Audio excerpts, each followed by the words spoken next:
Good morning अभिषेक। देखिए, पहली बात तो कल जो कमेंट्री फेड गवर्नर पॉवेल साहब की आई है, उन्होंने बहुत ही अच्छा संकेत दिया है कि आगे चल के इंटरेस्ट रेट्स में जो बढ़ोतरी होगी वो थोड़ी सी मॉडरेट होगी। तो ये बात मार्केट्स को बहुत पसंद आ गई है। कल आईटी शेयर्स में अगर हम नेटफ्लिक्स, अमेजॉन, एप्पल की बात करें, मेटा की बात करें, तो काफी अच्छी चढ़त वहां पे देखने को मिली। तो ऑब्वियसली आज इंडियन मार्केट्स में भी आपने आईटी कंपनीज में एक अच्छा बाउंस देखने को मिला।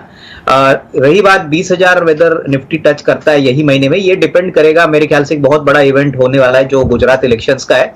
आज पहला चरण है, मेरे ख्याल से थर्सडे को फाइनली डिसाइड होगा कि बीजेपी को कितने सीटें मिलती है। मेरे ख्याल से अगर 120 की सीटें के ऊपर मिलती है तो मार्केट इसको बहुत पॉजिटिवली लेगा।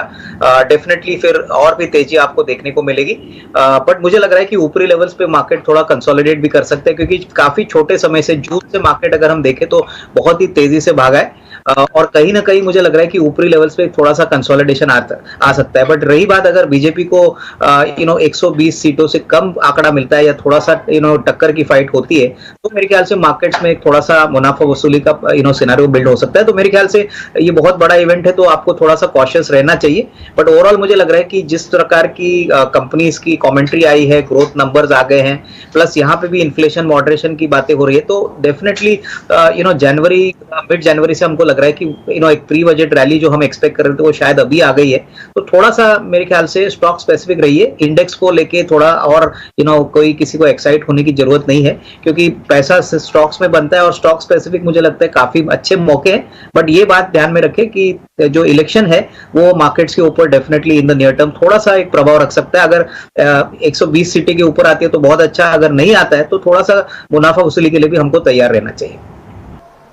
बिल्कुल, देखिए, आरवीएनएल में हमको लग रहा है कि रेल इंफ्रा का जो थीम है वो मार्केट्स को बहुत पसंद आ रहा है और इन्होंने बहुत अच्छे लेवल पे एंट्री की है। मेरी राय में देखिए ऑलमोस्ट 35 का 76 77 हो चुका है, तो यहाँ पे मुनाफा काफी अच्छा हो रहा है। मेरे ख्याल से कम 25-30% थोड़ा सा मुनाफा बुक कर लीजिए और बैलेंस क्वांटिटी कम से कम अगले 6 से 12 महीने के लिए रखिए, क्योंकि बजट में होपफुली कोई बड़े अनाउंसमेंट रेलवे इंफ्रा को आते हैं तो इसमें और थोड़ी तेजी आ सकती है।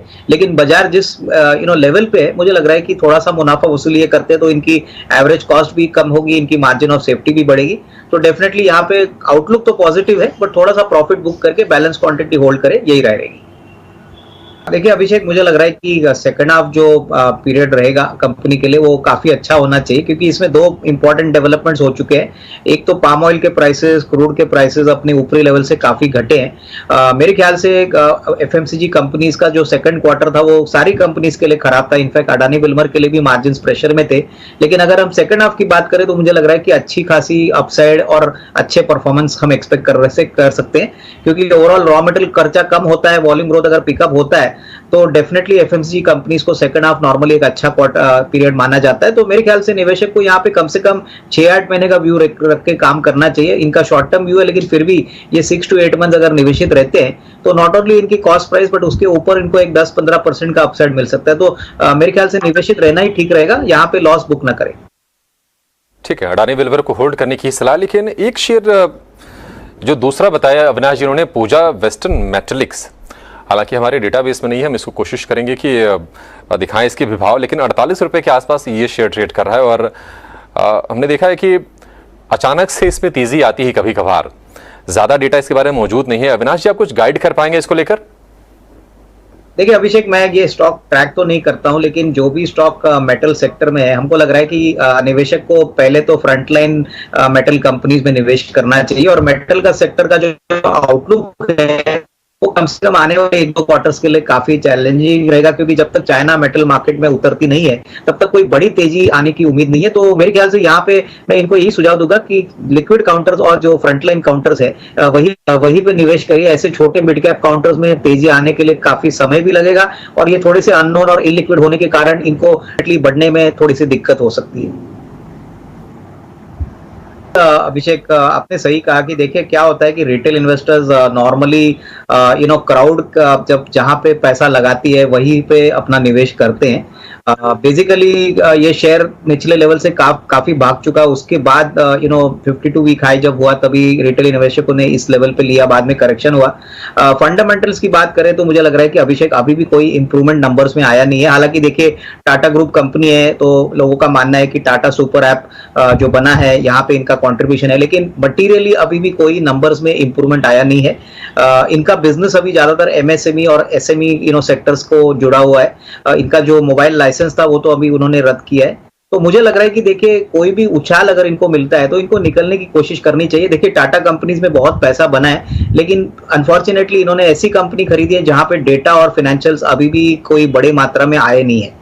तो मैं तो इनको यही कहूंगा कि जो भी कैपिटल है वो कोई दूसरे प्रॉमिसिंग सेक्टर में पैसा डाले, क्योंकि देखिए होप के ऊपर मार्केट जिंदा है और कभी कभी हम ऐसे शेयर लेके हमारे डीपी में रखते हैं जो सालों साल रहते हैं पर रिटर्न कोई देते नहीं है। तो अभी इनका जो कॉस्ट है 173, मार्केट प्राइस करीबन 101 है, तो इतना बड़ा अपसाइड करने के लिए कितना समय लगेगा वो कहना भी मुश्किल है, क्योंकि इसमें फंडामेंटल्स अभी भी वीक है। तो मैं तो सजेस्ट करूंगा कि कोई भी उछाल में इनको निकल जाना चाहिए और फ्रेश एंट्री कोई अच्छे प्रॉमिसिंग स्टॉक में करे जहां पे ये लॉस को रिकवर करे।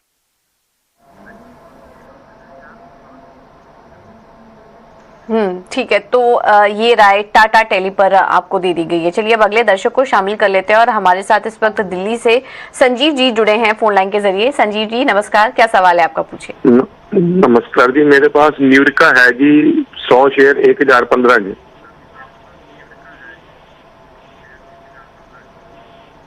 ओके, आपको तो काफी ज्यादा नुकसान हो रहा है इसमें। चलिए आपको राय दिलवा देते हैं। अविनाश जी, न्यूरेका के शेयर्स हैं इनके पास और जैसा कि हम देख पा रहे हैं कि इनकी जो खरीदारी भी है वो थोड़े ऊपरी स्तर पर है। एक साल का अगर चार्ट आपको दिखाएं तो करीब 900 अंकों से ज्यादा टूट चुका है ये शेयर। 70 अंक नीचे की करीब गिरावट देखने को मिली थी। और कुछ और भी डिटेल्स अगर बताएं तो हाल फिलहाल में प्रमोटर के हिस्सा बिक्री की भी खबर काफी आई। उसके बाद हमने देखा कि शेयर में अपने ऑल टाइम लो पर भी स्तर यहाँ पर स्टॉक में देखने को मिला। फंडामेंटल लिहाज से कैसी लग रही है आपको अविनाश जी ये कंपनी, और इनके नुकसान की भरपाई हो सके इसके लिए कोई और भी अगर कंपनी आप इनको सजेस्ट कर पाए, उसमें इनकी मदद कर पाए तो?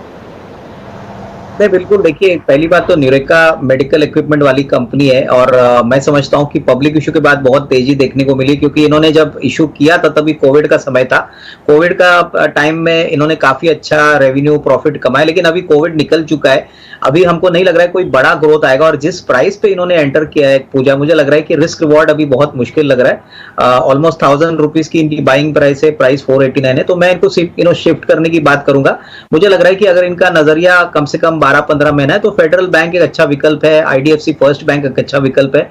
यहाँ पे पैसा अगर ये डाल दे तो मुझे लग रहा है कि कम से कम पॉसिबिलिटी तो रहेगी कि इनका नुकसान जो है वो रिकवर कर सकेंगे, क्योंकि काफी बड़ा नुकसान है। तो अभी भी ये कर सकते हैं, क्योंकि आने वाले क्वार्टर्स में अगर ग्रोथ थोड़ा न्यूरेका का और भी ढीला होता है तो शेयर इस लेवल से भी नीचे जाने की पॉसिबिलिटी है। तो फेडरल बैंक या आईडीएफसी फर्स्ट बैंक मुझे लग रहा है कि आपको नेक्स्ट 6 to 12 मंथ्स में कम से कम 20-25% का अपसाइड देने का पोटेंशियल रखते हैं। तो यहाँ पे डेफिनेटली एक अच्छा खासा अपसाइड मिलेगा। अविनाश जी, आपसे राय चाहेंगे वाटेक वबाक को लेकर। 340 रुपए पर यह शेयर ट्रेड कर रहा है, इनके खरीद भाव के आसपास ही है और 52 वीक हाइस के आसपास भी है। अब इस पर राय लेना इसलिए भी जरूरी है क्योंकि वो शेयर है जहां पर कंपनी को लेके, सेक्टर को लेके जो बजट आता है कुछ न कुछ अनाउंसमेंट्स होते हैं। हालांकि बजट अभी 2 महीने के आसपास दूर है। क्या आपकी रणनीति होगी? अभी निवेशित रहें अभी और इनको ऊपर के लेवल्स मिलेंगे?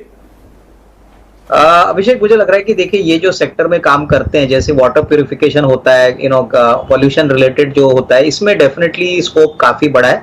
इनफैक्ट अभी सारी कंपनीज ईएसजी नॉर्म्स फॉलो कर रही है, तो इसमें जो पॉल्यूशन को रिलेटेड जो भी इश्यूज होते हैं वहां पे इनका बड़ा रोल होता है। सबसे बड़ी बात, इनका ऑर्डर बुक बहुत स्ट्रांग है, करीबन 3,500-4 हजार करोड़ की ऑर्डर बुक है। ग्लोबली अभी इनका जो कोलैबोरेटर है इस पॉइंट ऑफ व्यू से इनके एक्सपोर्ट्स भी अच्छा कर रहे हैं, प्लस काफी बड़े निवेशक इसमें ऑलरेडी इन्वेस्टेड है। तो मेरे ख्याल से अभी तो इनकी कॉस्ट प्राइस के आसपास ही शेयर चल रहा है। अगर इनका नजरिया कम से कम साल 1.5 साल का है तो अच्छी खासी कमाई होगी, क्योंकि वाटर प्यूरिफिकेशन और पोल्यूशन के स्पेस में बहुत गिनी चुनी कंपनियां हैं और इनको ऑर्डर बुक तो बहुत अच्छा है। तो और भी अनाउंसमेंट्स बजट में आते हैं, तो मुझे लग रहा है कि इसमें डेफिनेटली और एक अच्छा अपटेक आपको देखने को मिलेगा। तो प्लीज होल्ड ऑन, पर टाइम फ्रेम थोड़ा लंबा रखिए, क्योंकि शॉर्ट टर्म में हो सकता है कि स्टॉक थोड़ा कंसोलिडेट करे।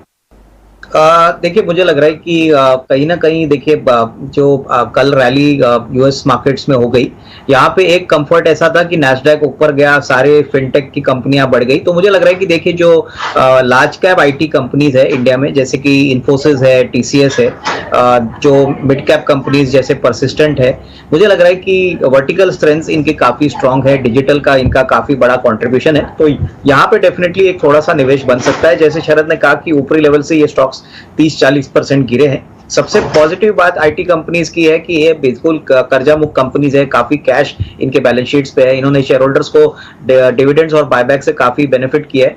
तो मुझे लग रहा है कि जिनको अगले 12-15 महीने का व्यू लेना है, इस यहाँ पे जरूर एक थोड़ा सा निवेश बन सकता है, क्योंकि देखिए अभी तो शुरुआत है, मेरे ख्याल से एक आध क्वार्टर या 2 क्वार्टर्स थोड़ा सा पेन जरूर रहेगा। काफी ले ऑफ्स भी यहाँ इन कंपनीज में हुई है, स्पेशली यूएस कंपनीज में।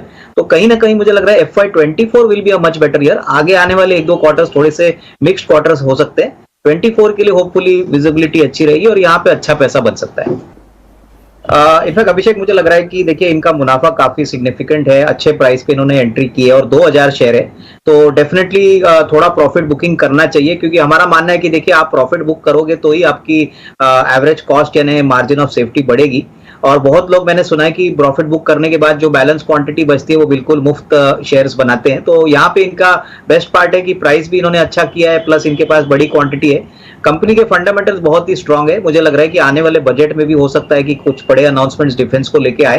तो लॉन्गर टर्म में तो डेफिनेटली और भी अपसाइड पॉसिबल है, लेकिन थोड़ा प्रॉफिट बुक कर ले और बैलेंस क्वांटिटी होल्ड करे। ये स्टॉक में कम से कम 1.5-2 साल की नजरिया अगर इनका है तो और भी ऊपरी लेवल्स इनको मिल सकते हैं। तो कंटिन्यू टू होल्ड और थोड़ा प्रॉफिट बुक कर ले।